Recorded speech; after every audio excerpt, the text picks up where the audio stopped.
What's up? It's your boy Carcino here, and let's talk about it. We got Haymon, HBO, Top Rank, all getting everything together to organize what they're getting ready to do for the latter part of the year.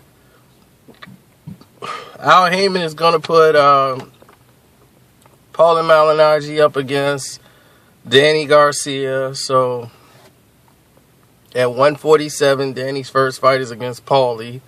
So that means he's going to be vacating the titles. Now, they still got to wait for what the WBC is going to do if you're Lucas Matisse, because he might have to fight Victor Postal to see who will be the champion, which would mess up a lot of Top Rank plans because of what I'm going to tell you now. Top Rank and HBO were planning a card where they were going to put Lomachenko and Nicholas Waters on the card with Lucas Matisse and Terrence Crawford as the headliner. That card right there speaks for itself. I don't feel like I need to even go over that with anybody. You guys already know that. And the question is like who Mayweather's fighting. I told you guys Amir Khan, like right after that fight. Amir Khan is all dependent on what was going to happen when he fought Chris Algieri. As you can see from the decision, there was no way Khan was going to lose the fight. No matter what happened, he would have had to get knocked out to lose the position to fight Floyd Mayweather. Listen to the commentary of that night. He's fighting Amir Khan. So all this Kell Brook option, all that. Kell Brook is going to be fighting Brandon Rios if they can get past a glove situation. He's trying to come right back in August and have 3 fights back to back to back. So continue to hate Kell Brook for that. And then this one guy, he keeps following me around, telling me I'm broke. I work for Walmart and I'm flipping burgers and I'm like, what? Like, what is your passion? What is your drive? Like, you're driving what do you call that? A PT Cruiser. That's a cruiser. And I'm like, what in the world is this guy's passion for wanting to do that? Like, I have no idea whatsoever. But, matter of fact, I just went to the bank. Alright, homie, can you read 6'4"? Okay, said I took out $750, right? Do you see my remaining checking balance? That's like 10 stacks, man. I mean, shut up. I'm okay. I ain't rich, but that's checking. Now, back to the subject at hand. Now, I think that they're going to try to position to make a fight at the end of the year with Manny Pacquiao and Jesse Vargas. That's why I'm thinking this Tim Bradley situation, I'm like, we really got to see how they're going to do this because they got to do another fight in China. And Bob Arum don't have any opponent for Manny Pacquiao right now towards the end of the year, which Manny will be fighting. Because in China, they're not going to take nobody else but Manny Pacquiao to pay out the kind of money that they're paying out.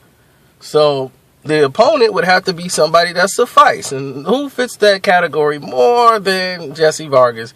Tim Bradley is not going to want to travel all the way to China to fight Manny Pacquiao. It's just not in his plans. He's not willing to want to do that. So I don't see the the urgency to want to pull that off. And HBO, their whole plans is to try to box Miguel Cotto into fighting Golovkin and use Miguel Cotto to promote Golovkin when Golovkin's fighting people we have never even heard of on this galaxy. So we got to see how all these things are going to fall in place because there are a lot of issues going on, a lot of people just up in the air on different things. But like this other guy said, Carcino, what's up with Andre Ward? Ward has a tune-up fight coming up soon. And, it's a good tune-up fight for him. But Rock Nation is going to make it the best of it. Going to probably put Fabulous out there and do some more R&B singing. But I'm anxious to see what Andre Ward's going to look like. He's been gone almost 2 years out of a ring. You know, and before that one fight, he was gone about another year. So it's like we really haven't seen Andre Ward really in 3 years. You know, minus the one fight that he had. It may have been longer than that. You know, so, and he's in his prime years to where this is like the years where most fighters are getting out the game.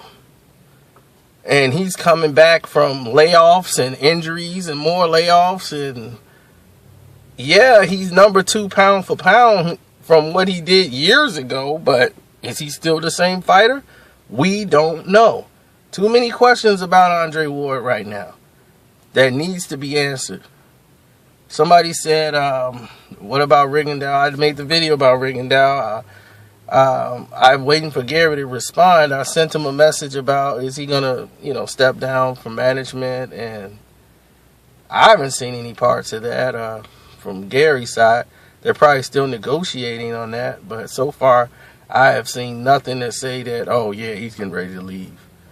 No, nobody's told me nothing. His body language or anything in his tweets have told me nothing about it. So they're probably just in negotiations. But sometimes the manager's hands are tied and there's nothing more they could do.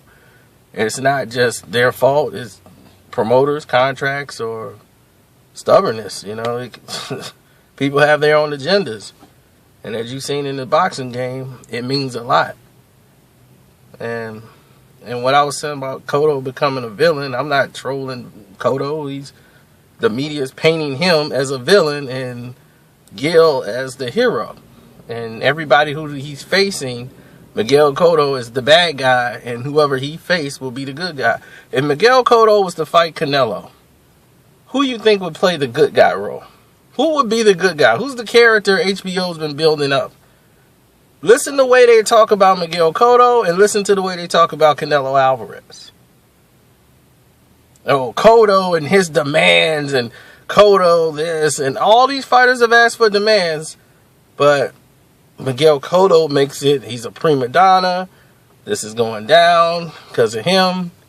He wants all these exceptions and et cetera, et cetera. Same thing with Golovkin because Cotto has the name. They just have, like, the youth, what they want to do and build around them. Because that's all HBO wants to do is rebuild with Canelo and Golovkin. And they got Sergey Kovalev, who they wanted nothing to do with when he was on NBC. And I told people, Max Kellerman, told people all along, this guy you got to watch for. Same thing, Terrence Crawford. We told people time and time again. I even had to tell Sean. I'm like, Sean, what in the world is going on? Sean, did you see that? I said, Sean, Terrence Crawford is fighting. Sean, you know what Sean would tell me? I don't see what everybody's seeing in him. I don't see what he's so special. I just don't see it. And I was like, Sean, if you can't tell this guy is something different, I don't know what to tell you. Because he's on another level. And HBO brought Lucas Matisse over there because they want to beat him. They want to humiliate Lucas Matisse. They want him to lose. They want to dog him out because this is the guy they were comparing to Manny Pacquiao. And they want to say, well, he's a Showtime fighter. And, well, he was the biggest thing on Showtime, but now he's here. And Provodnikov is having his way. You know, they was rooting for Provodnikov to win. It's typical HBO. You know, they just all about propaganda and promotion they don't even see promoting a fight. They can't see past the agenda. You know, so it is what it is. I mean, I've talked long enough. Enjoy the fights that's coming up this weekend. Any more questions, I'll get back to you. The truth behind the beef videos. Oh, y'all don't even know. Those videos are so edited out because I cannot put like everything in them. But it would blow y'all minds. I mean, it was some videos right there I would blow y'all minds. Blow y'all minds if I could put that kind of stuff out there. But then people be living outside their house, bags getting thrown over the balcony, clothes flying. Like, what happened, baby? That's just some dude on YouTube. Don't believe that. So I can't put that kind of stuff out there. You know, it's stuff like that that's damaging to households that's years down the road. It don't even matter no more. But still, you just don't do that. That's like a guide code. You just don't put that type of information out there. So for certain reasons, I have to edit certain things out. So if you think it might be a little incomplete in certain areas, yes. If I mess the restaurant up or the club up, sometimes that's just memory because I'm going off my head. You know, so maybe he wasn't in the Savoy Club. Maybe he was in the Caterpillar Club. I don't know which one. I can't really remember back to 98 which club exactly. But the scenario happened. That's all. And the only thing that matters is the end result. The road getting there don't even make a difference. But I'm out.